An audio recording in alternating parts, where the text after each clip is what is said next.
For a century, the Carthage Dominion prepared. They drilled armies, forged weapons, and studied every known war doctrine across the galaxy. They simulated human resistance 1,000 times in their war halls. Each simulation ended the same way. Humanity crushed, Earth subjugated. The Carthage believed patience was victory. 100 years of training, 100 years of research, 100 years of preparing to break the species called human. And yet, when the day came, when their fleet of 1,000 warships descended on Sol, history would remember their campaign not for its triumph, but for its brevity. The invasion began with perfect precision. Orbital bombardment fleets positioned themselves over Earth's major population centers. Dropships streaked through the atmosphere like falling stars, packed with soldiers bred for conquest. The Carthage broadcast their ultimatum to the humans. Earth, kneel and be spared. Resist and be erased.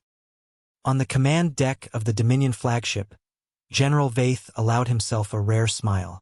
At last, he declared to his staff, the Deathworlders will know discipline, but humans did not kneel.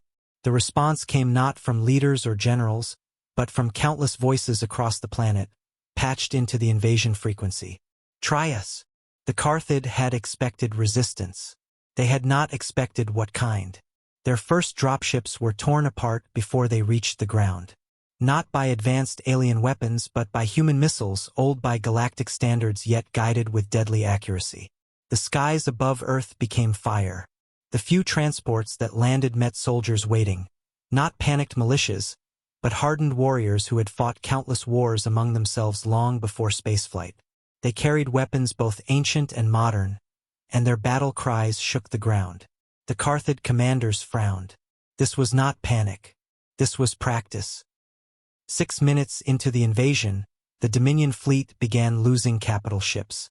Impossible, an officer cried. They have no orbital defenses.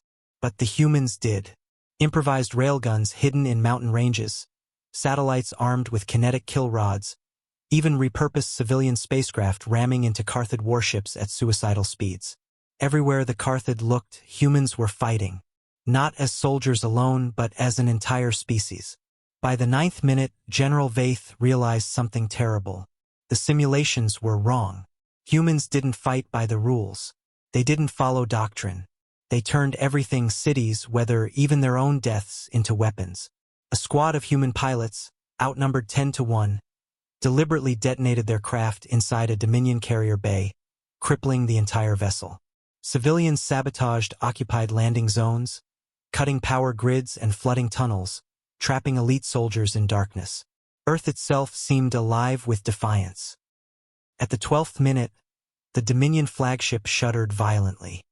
A human cyber attack, primitive by galactic standards, had breached their systems, overriding navigational controls. Warning klaxons screamed. On every monitor, the same human phrase repeated in crude translation. You shouldn't have come. Then the flagship's own weapons turned inward, firing into the heart of its fleet.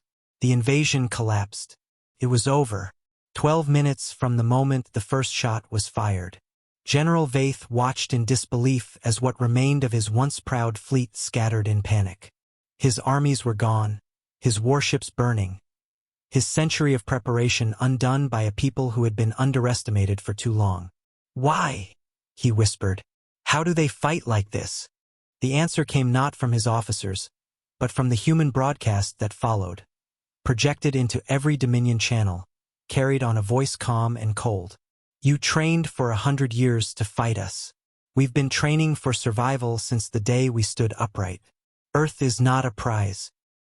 It's a crucible, and you just stepped into it. The Dominion never returned to Earth. Their 100-year legacy became a galactic joke, an empire that fell in 12 minutes. And the galaxy learned a lesson it would never forget. Never invade a death world, especially not Earth.